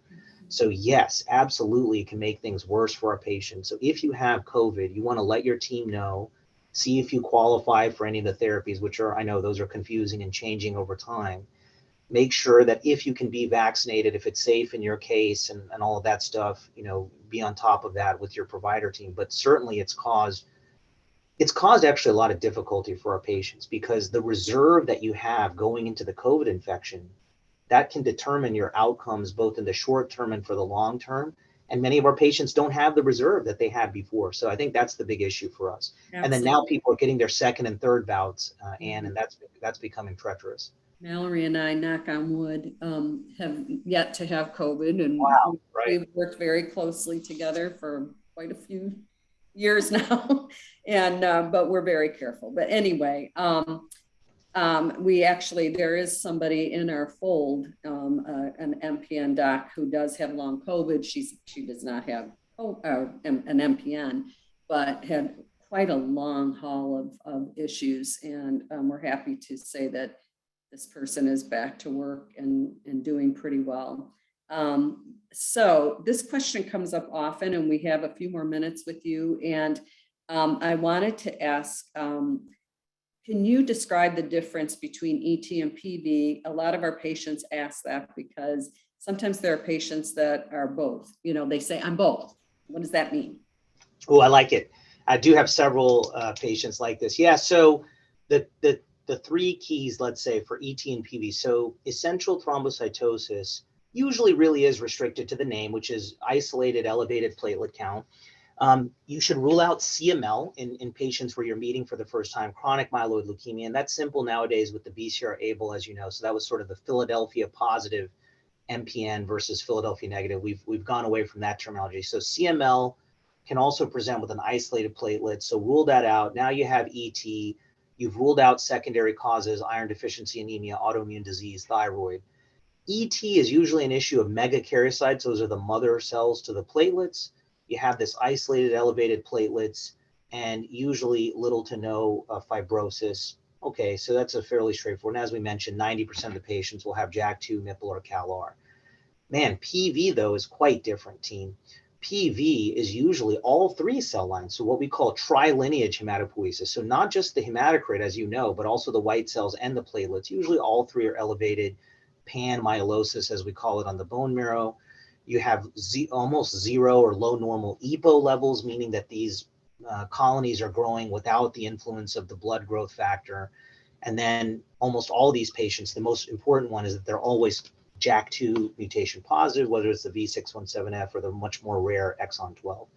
So at the level of the microscope and the clinical, they seem to be completely different entities fine. But we know in the clinic, it's not that simple. What can happen is you can quote unquote start out as a working diagnosis of an ET. And then over time, it is true. You can have what's called phenotypic mimicry, clonal evolution, clinical evolution. into the PV phenotype. And to make things even more fun and interesting, yes, probably you can go back and forth between the two. So the case is that you have someone with platelets of 800, you're following, now they start developing a hematocrit of 49, 52, they're feeling sluggish, the EPO level's going down. That's exactly what you guys are asking, and you're right. Now you switch to more of a PV phenotype, phlebotomies, you're probably giving baby aspirin to both of these folks. So look out for that. It reminds us that the body doesn't have to follow what the textbooks say, right? These are all artificial constructs that we've made to intellectually understand. But sure, ET into PV into MF, ET into MF, pre-fibrotic MF, and then back and forth. Absolutely, seen it all, and that's correct. Mhm. I've been watching this series on public television about the human body, and there was a whole series on the cells, and it was, Oh yeah. I sent it to Ruben. It's absolutely fantastic. And I'm reading The Song of the Cell. Yes, by Dr. I Siddhartha love Mukherjee. them. I just love them. And it's so, I mean, for all of you listening, I'm not a scientist. I'm a frustrated scientist, but I'm not a scientist. I love it. I love medical science. That book is utterly wonderful if you're interested. So we're going to move on, but I want you to leave us. This has been wonderful, and we thank you so much, and we're going to have you back soon. Sure, anytime. Our patients love you, and we like hearing from you. You have great information for us. Will you leave us with some hopeful messages for the future and the world of MPNs? Thank you, Anne. And again, thank you to you and your organization, and really to your dedication and love. Your enthusiasm is so contagious, and it's really welcome to us. Team, as we conclude this town hall together, I actually personally do have a lot of hope and optimism, actually, as Anne knows, and I do want to share that with you. I think I have 3 points of optimism to share with you. One, I would say, is that despite the hardships of the last 3 to 4 years globally, that our community in the MPNs has come together and is even stronger than before, which really we're surprised and impressed to show. The first point is that the communication among the investigators, advocates, stakeholders in the field, as Anne herself has helped and can testify to, has radically improved. I would say one of those is platforms like this. I would also say email, online, Twitter, social media, even LinkedIn. Some of these platforms, YouTube videos, they all help to bring us together. And number 2 is that our conferences, now that they're to hybrid, they're both in-person and hybrid, are allowing an unprecedented number of folks to join in the conversation, to be recorded, archived, disseminated immediately. We should have been doing that before, right? So the roadblocks to information dissemination are being removed. And then finally, people are starting to get back to innovative things, both in the lab and for patients, where we're discovering new molecules, new pathways that we just didn't have a few years ago. The second overall point of optimism, I would say, is that of clinical care. I think we've all moved, whether in the community setting to the academic, to what I would call a multidisciplinary or a provider team approach. We now understand the importance of nurses, nurse navigators, pharmacists, specialty pharmacists, all of these team members who play the PA and the APP and the nurse practitioner, who play vital roles in not only getting you the drugs, prior authorization, all the hoops that you have to jump through, but also in the teaching, education, and monitoring, thereby allowing the healthcare teams to treat more patients and more specialized patients. So that's been awesome for our patients. And then finally, probably the biggest area of hope and optimism is the amount of clinical trials that we have. The quality, the quantity, the novelty, the inclusion, and from a DEI standpoint, diversity, equity, inclusion, going all over the world. I'm so proud to be part of this field with you, because we're really pushing the envelope for all the other cancer subtypes. They're looking to us actually as the model, and you can see why. Anne, back to you for your closing comments. Thanks so much for having me on. Thank you. And don't go away, people. Don't leave, because we're going to do updates with our industry partners. But Dr. Pemmaraju, Naveen, thank you so very, very much. We adore you, and we'll be calling you very soon. Wonderful. Please you're do, so Anne. sweet, because we get in touch and you're like, I can't do that, but I can do this. It's so that's right. We will definitely be in touch, but thank you again. And I know some of your questions were not answered, but we'll get to those at another time. And it's important for you to hear these updates from these companies. Dr. Pemmaraju did highlight some of those, and but it's good to hear from the actual company as well. And so we will go to that space. Thank you again. Bye. Thank you, Ann. Bye. Take care. So our first industry partner update is coming from Kristen Griffiths, who is the Associate Director of Public Affairs at Insight. Insight has supported our efforts for years and have always been there for us, and we thank you. And Kristen? Thank you so much, Ann. That's such a warm welcome. Hi, everybody. Happy Valentine's Day. I hope that you're having a great day. I'm so pleased to be here today to represent Insight, and I want to thank you, Ann, and your team and MPN Advocacy and Education International for giving me a few moments to speak about our company and its commitments to patients. It's an honor to participate and hear your questions and understand what's important to you. So we as a company can learn how we can continue to support the MPN community. Just a little bit of background on Insight. So we are a Wilmington, Delaware-based biopharmaceutical company, and we're really committed to making a difference in the lives of patients through scientific discovery. Rigorous science is at the core of everything we do to develop and discover new novel medicines that meet the serious medical needs in oncology and as well as other disease spaces. So one of our most important commitments to all of you is to help ensure that appropriate patients have access to the medications that they need. And for this reason, we have developed a patient support program called Insight Cares to really help appropriate patients and their healthcare providers access the prescribed medication. For eligible patients, Insight Cares offers prescription drug insurance verification, prior authorization support, free drug and copay assistance for those who qualify under the program's terms and conditions, as well as ongoing education from a representative who can support and answer your questions. So patients who have any questions about access to their prescribed medications, please contact Insight Cares for assistance. There's information on our website, and it can be found at insightcares.com. That's INCYTE cares.com. We are currently enrolling in eligible patients in clinical trials for MPNs. So if you're interested, please contact your healthcare provider. Detailed information about Insight's clinical trials can be found at insightclinicaltrials.com. And once again, that's INCYTE. And we also, want to mention a little bit about all of the work that we do to support and enhance the community. We really strive to bring through an authentic patient voice in all of the work that we do. So that's why partnerships that we have with Ann and this team are so important, because it really helps us understand the unmet patient and also caregiver needs, including raising disease awareness and providing educational information to the community.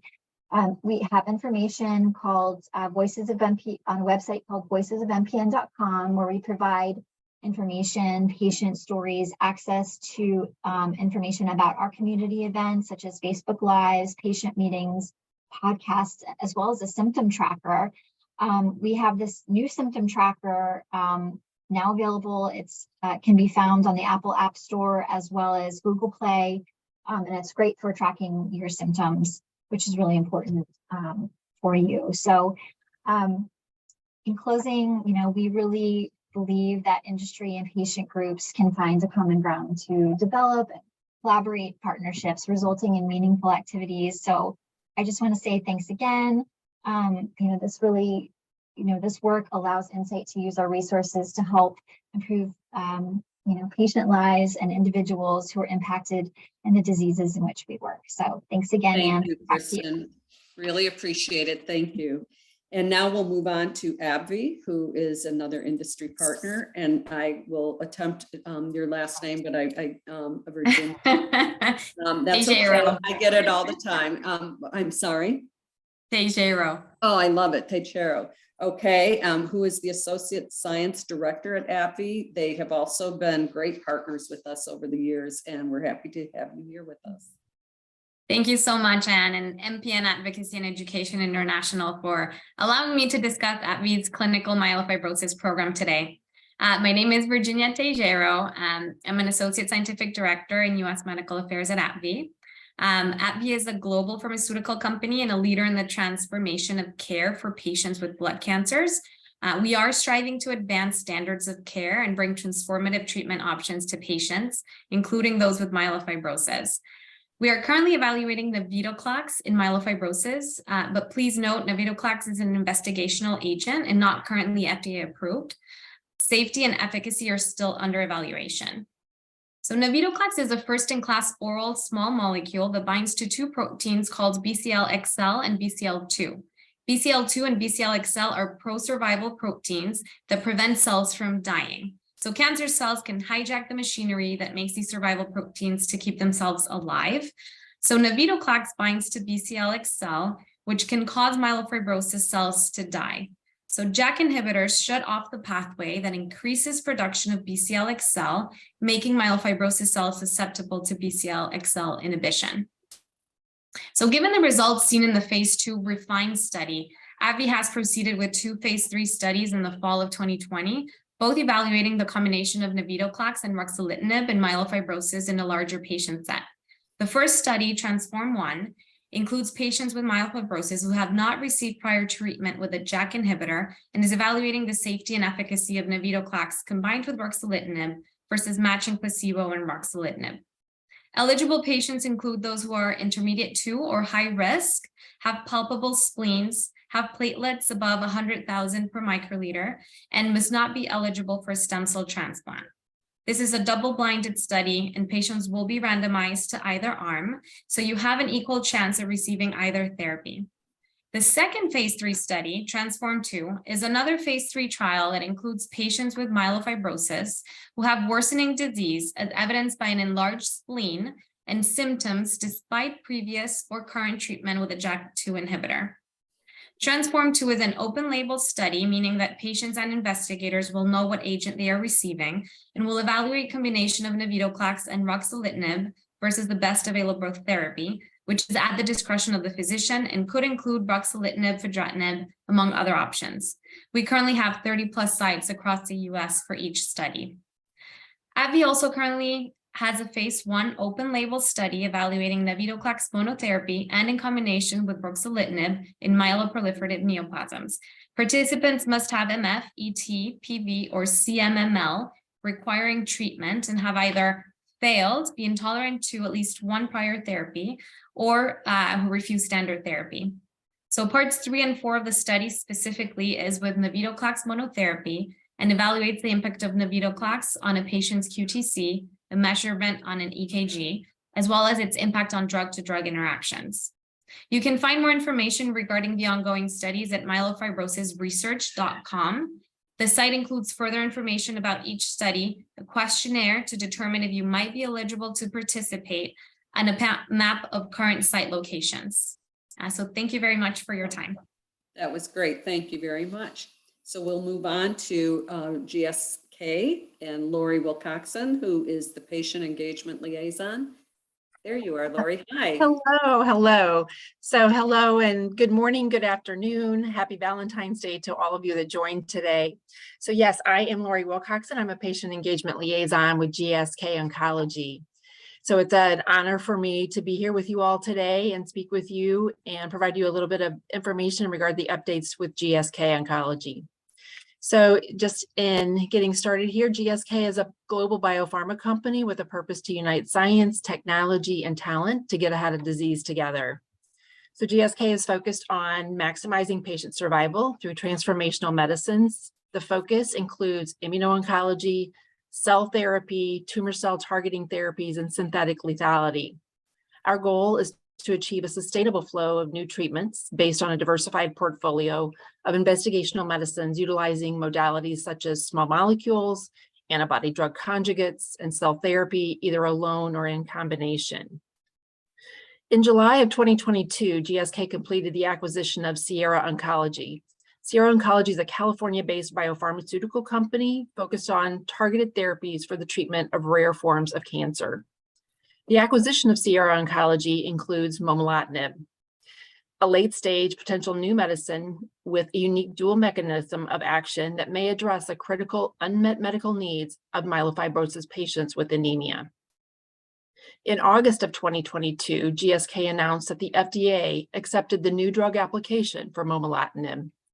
If approved, momelotinib will contribute to GSK's growing specialty medicines business with the US launch anticipated in June of 2023. So we're getting close. The new drug application is based on the results from key phase 3 trials, including the pivotal momentum trial. The primary analysis data from the momentum trial were recently presented at the 2022 American Society of Clinical Oncology annual meeting and the European Hematology Association 2022 Hybrid Congress. So to close, I would just like to add that we are grateful to Anne Brazeau and the entire myelofibrosis advocacy community for all the work you are doing to raise awareness, educate patients and their care partners about this disease. We appreciate the partnership that we have with you, MPN Advocacy Education International. And again, I thank you for this opportunity to tell you and your listeners about what we are doing here at GSK Oncology. Thank you so much. We really appreciate that. And we're really looking forward to this new drug coming to the market. All right. Thank you. And I'm going to move now to Pharmacentia and Denise McNeil, who is the medical science liaison. I'm sorry, I skipped right over you. I didn't mean to. No worries, Anne. Thank you. Thank you Welcome, very Denise. much. We're actually really happy to be here. I'm very happy to be here on behalf of Pharmacentia to provide it's a perfect segue or a perfect update after all that we heard in the webinar as far as, the research that's being done in MPNs. So I'm really happy to share an update for the research that Pharmacentia is dedicated to in the treatment of MPNs. Specifically, I'm going to highlight our work in PV and in ET. So for PV, our Eclipse PV study is going to begin enrolling patients this year. And it's interesting, there's this hypothesis that if we dose ropeg interferon a little bit more aggressively, especially upfront in that titration phase, that we can see a more deep and durable response and even a more rapid response. So when we look at patients achieving a complete hematologic response, patients decreasing their allele burden, and a lot of this data was starting to emerge at ASH 2022, just last year. So we're really excited to be able to continue this research to see how these outcomes will impact the overall disease course of PV and ultimately progression of PV. So we're excited to be able to participate in that research. For ET, there's a lot of good conversation on the webinar about not forgetting about ET and studies that are being done in that space. So our Surpass ET and Exceed ET studies are both open to enrolling patients. Surpass is the global study that is looking at ropeg compared to anagrelide for patients that are resistant or intolerant to hydroxyurea. And then Exceed ET is the single arm study that's open, has sites open in the US and in Canada. So we're really excited to be able to look at ropeg, to look at its efficacy, safety, and tolerability for patients with ET. And then I was so excited to hear Dr. Pemmaraju's comments about the Ruxopeg study, and then even how he mentioned possibly using ropeg in MF, early MF in combination. It's exciting to hear clinicians with a perspective like that because it really opens up a lot of opportunity for ropeg to come in the future. I do want to thank all the patients and families that do participate in our studies. I can't tell you how important that is. And we're truly honored to share in this journey with you as we at Pharmacentia really try to strive to advance the science of MPNs. And honestly, we just want to create a positive impact for patients that are living with MPN. So thank you, Anne, and your team for all the work that you do, the very inspiring work that you do. I always enjoy seeing you in person, and we really appreciate your partnership. Thank you. And vice versa. And we're all very excited with everything that's happening. It's just been an explosion again, which is brilliant for the patients and caregivers. Thank you so much. So we will move on to our next partner, who has been a partner for a long time as well, Imago Biosciences, which is now a subsidiary of Merck & Company, and Alicia Shilton Lloyd, who is the VP of Medical Affairs. Hi, Alicia. Hey, Anne, so good to see you and fantastic, as always, talk this morning. Dr. Pemmaraju is just amazing and how he quickly went through so much information. I'm still absorbing it and taking notes. But as Anne mentioned, Imago has been a longtime partner of MPN Advocacy and Education International. We are a clinical stage biopharmaceutical company developing new medicines for the treatment of MPNs and other bone marrow diseases. And our lead candidate is bomedemstat, which Dr. Pemmaraju mentioned in the context of our ET clinical trials. Bomedemstat is an investigational once-a-day oral lysine-specific demethylase 1, it's a big mouthful, LSD1 inhibitor. LSD1 is believed to play an important role in the maturation of blood cells in the bone marrow. And I do want to again mention bomedemstat is an investigational agent, which means that it's not yet approved by the FDA for use outside of clinical trials. Over 200 patients have been treated with bomedemstat in multiple phase 2 clinical trials for the treatment of ET, MF, and PV, in addition to other indications. And we presented our latest data on these trials at ASH in December, so just a few months ago. As always, we share the data we presented with the MPN Advocacy and Education International team, including plain language versions of the data. The MPN Advocacy and Education International team is always a great resource to find out the most current information on any treatment agents and regimens. And hopefully I'm not getting your email boxes spammed after this, Anne, but the newsletters that you send out are the way that I often keep track of what's going on. As shown in the data we presented, the clinical activity thus far warrants continued investigation in a phase 3 study, and we will be shortly initiating our phase 3 trial in ET in over 20 countries, including the US.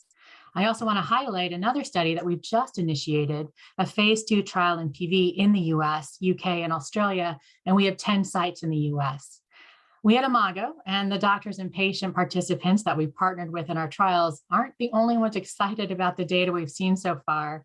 On January 11th, Imago was acquired by Merck, which is a much, much larger global pharmaceutical company. And you might guess this by the background that I'm using today. I'm delighted to share that bomedemstat is now part of the Merck pipeline. We're working together to integrate Imago into Merck, and throughout this process, we will, as always, be partnering with Anne and the MPN Advocacy and Education International team to ensure that our data and information remains as accessible as always, including information on those clinical trials that I talked about earlier and the additional ones that I mentioned. So thank you, Anne, as always, for your time today, for the fantastic presentation. And I look forward to continuing 2023 with you and the rest of the team. Yes, and thank you very much for your support. And it's been a great relationship. Thank you so much. I'm so excited for what's coming. Great. So we will move on to CTI Biopharma, which again has been a partner for many years, and Patrick Tamburo, who is the medical science liaison. Yeah, thank you, Anne, and thank you everyone at the MPN Advocacy and Education team. My name is Pat Tamburo, and I'm a medical science liaison at CTI Biopharma. Again, thanks for hosting such a great educational event and asking us to provide an update about our work here at CTI. It really does take patients, clinicians, industry to all come together, work together to improve therapies in patients' lives, especially in areas of unmet need, like in myelofibrosis. So, we heard a lot about it today, but patients who have myelofibrosis with cytopenias, low platelets, and red blood cells have limited treatment options until last year when pacritinib, a JAK1 sparing JAK2 IRAK1 inhibitor, received accelerated approval by the FDA. So pacritinib, or marketed as Vonjo, is an oral drug taken twice daily and is approved for use in adults with myelofibrosis with very low platelet counts, meaning less than 50,000. Because we recognize that these patients often have more advanced disease and many can only tolerate a fraction of the dose of currently available treatments. So the approval of pacritinib was based on efficacy results from our pivotal phase 3 PERSIST-2 study. And it was the only study that included patients with platelet counts less than 100,000 and no lower limit to the platelets. PERSIST-2 compared pacritinib at 2 doses to best available therapy, which did include ruxolitinib. As part of the accelerated approval, CTI is required to describe clinical benefit in a confirmatory phase 3 trial, which is called Pacifica. It's currently enrolling in the rest of the world, so excluding the US. Also, in April 2022, the National Comprehensive Cancer Network, or NCCN, guidelines included pacritinib not only as first line for patients with myelofibrosis who have platelet counts less than 50,000, but also as second line therapy for patients with regardless of platelet count after prior JAK2 inhibitor use when bone marrow transplant is not an option. It's also an option for patients with lower risk MF who have lost or not achieved symptom response. So our pursuit of advancing novel treatments for blood cancers begins with pacritinib, and we continue to explore its unique mechanism of action and impact on cytopenias. So in December of 2022, we at the American Society of Hematology meeting, the ASH meeting, emerging retrospective data from the PERSIST-2 study was presented by Dr. Stephen O. In this data, pacritinib was assessed for its impact on transfusion independence in ACVR1, which is a receptive kinase that controls the expression of the peptide hormone hepcidin. Hepcidin reduction helps lessen the anemia of inflammation that can occur in myelofibrosis. So data showed that pacritinib is a potent inhibitor of ACR1 in addition to having JAK2 and IRAK1 inhibition. This unique kinase inhibition profile for pacritinib potentially offers a dual mechanism for the improvement of anemia. And additionally, this data showed that a significantly greater proportion of patients on pacritinib 200 milligrams twice daily compared to best available therapy achieved red blood cell transfusion dependence over any 12-week interval through week 24.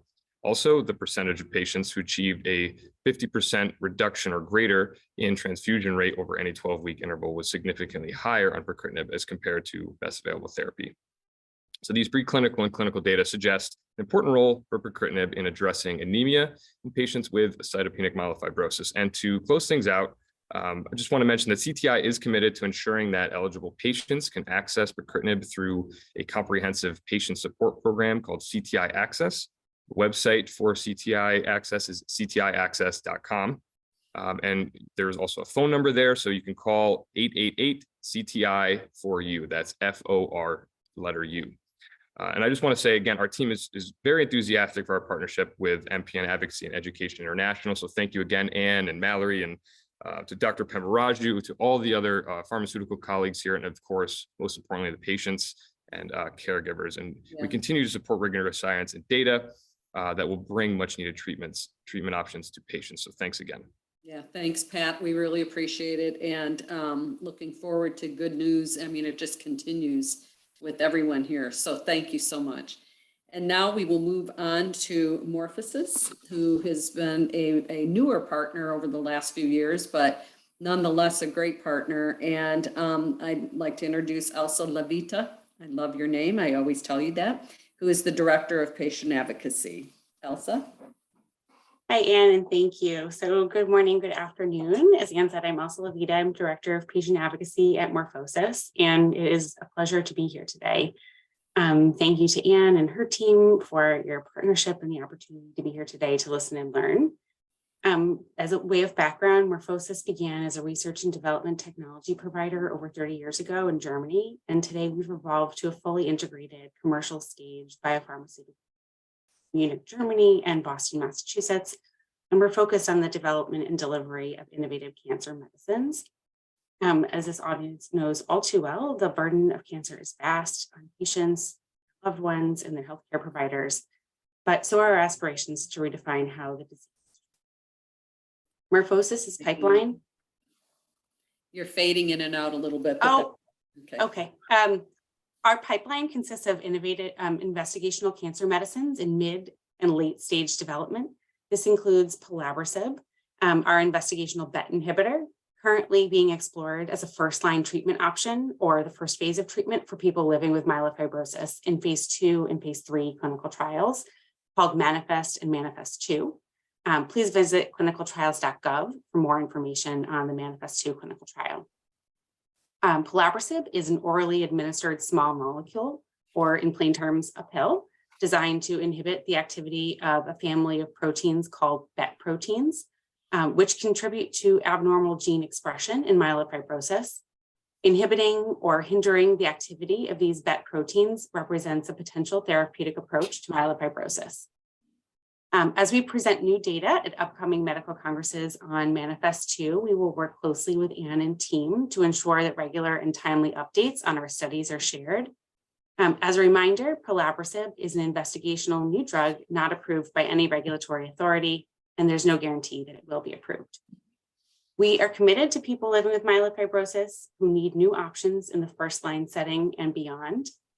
Anyone interested in learning more about our pelabresib clinical trials in myelofibrosis, I'd encourage you to visit manifestclinicaltrials.com for more information. And we also encourage you to talk with your healthcare team about specific questions or concerns. Excellent. So at MorphoSys, we are honored to work closely with patient advocacy organizations serving the blood cancer community, including MPN Advocacy Education International. We strive to aid the community by creating and supporting programs that provide education, services, and tools to people diagnosed with myelofibrosis and other types of blood cancers and their families. We engage with the community through forums such as this one today to understand the patient perspective and journey so that we may incorporate these critical insights into our research and development efforts. So thank you again for your time and your partnership. Thank you very much. And that was very well done. And we will see you soon, hopefully. Yes. And so we will move on to Protagonist, who is also a partner, and Joe Loris, who is the medical science liaison. Hello, Joe. Hi, Ann. Hey, thank you for having me today. I'm Joe Loris. I'm the MSL from Protagonist Therapeutics. Protagonist is a biopharmaceutical company located in South San Francisco. We have approximately 100 employees. Our platform is based on a proprietary peptide technology. Our lead drug candidate is rusfertide, or PTG 300. It's a synthetic mimetic of the natural occurring hormone hepcidin. Hepcidin regulates iron homeostasis and controls the absorption, storage, and distribution of iron in the body. Based on the data from our 70-patient phase 2 study, the FDA has allowed us to move forward with a phase 3 trial for patients with polycythemia vera. The trial is called Verify. The trial has begun globally. It will have 100 sites, and it's looking to enroll 250 patients. The study allows both high-risk and low-risk PV patients to enroll. The phase 3 global randomized placebo-controlled trial is evaluating the efficacy and safety of a once-weekly subcutaneous self-administered dose of rusfertide in polycythemia vera patients. We have a patient website that, number one, if you have PV, you have to have PV. And number two, if you answer 9 questions on this website, it will help determine if you qualify for the study. If you do qualify, it will also reveal to you the cancer centers that have the study open near you. The website is, if you Google it, it's all one word, polycythemia vera-clinicaltrial.com. I want to thank Ann and Mallory for hosting this wonderful educational program, along with Dr. Pemmaraju and his great presentation, and allowing me to speak on behalf of Protagonist Therapeutics. Thank you, Joe. Thank you very much. Glad to see you. And now we'll move on to Jiran and Terry Downey Freeman, who's the Senior Field Medical Liaison. Hello, how are you? Good, Ann. How are you? Good to see you again. Thanks for having me. My name is Terry Downey Freeman, and I am the Senior Field Medical Liaison at Jiran. Also an oncology nurse for the last 26 years. Jiran is a US-based late-stage biopharmaceutical company developing imetelstat, which is an inhibitor of telomerase for the treatment of hematologic myeloid malignancies, with a focus on MDS and also on myelofibrosis. In 2020, we completed a phase 2 study of imetelstat in intermediate 2 and high-risk myelofibrosis patients who relapsed after refractory to JAK inhibitors in treatment. This study, known as MYF 2001 or IMBARC, showed a potential for survival benefit as well as other important clinical benefits such as symptom improvement and reduction in bone marrow fibrosis. Because of these encouraging results, we designed a phase 3 study called IMPACT, MF, also known as MYF 3001, which is a study of intermediate 2 and high-risk myelofibrosis patients who have relapsed refractory to JAK inhibitor treatment. It is an open-label, randomized controlled trial comparing imetelstat to best comparative available therapy. The primary endpoint for this trial is overall survival, and the symptom response rate is key secondary endpoint. The study is open in over currently 140 sites globally and is currently still enrolling patients, with 107 patients randomized at this point, with plans to enroll a total of 320 patients. So we still have room for more patients at this point. Additionally, we're conducting a 2-part phase 1 clinical trial, Improve MF, or also known as MYF 1001, which is evaluating imetelstat in combination with ruxolitinib in patients with intermediate 1, intermediate 2, and high-risk myelofibrosis. Up to 20 patients are planned to be enrolled into part 1 of the study, with the objective to identify the safe dose in combination treatment while efficacy data is being collected. And then once that is done, part 2 will go on with that safe dose to continue the study. Part 1 of Improve MF is currently enrolling and is in several sites. Currently, we only have 1 patient enrolled because the study had just begun at the end of 2022. And we have 1 site in New York at Mount Sinai Medical Center and 1 in Miami, Florida at the Sylvester Comprehensive Cancer Center.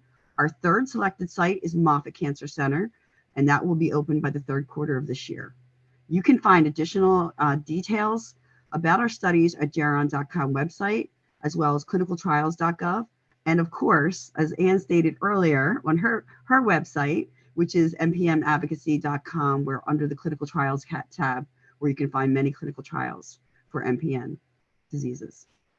Looking forward to working together to help improve the lives of MF patients everywhere. Thank you very much. Thank you. And so we will move on to our closing here. And I'd like to thank all of our industry partners. And I'm saying Spartans because we live right down the street from where the mass shooting took place last night in my alma mater, which was very devastating. But I do want to say thank you to Dr. Pemmaraju, and he's terrific. We are so blessed because we are able to have these MPN experts speak at these events and at these webinars. And we thank all of our industry partners. We could not do this work without them. And to our patients and caregivers, we are here if you need us. We will continue to host these programs. We will try to answer all of your questions. Sometimes it's difficult to get to everyone, but we're thinking about you and we're here for you. And happy Valentine's Day.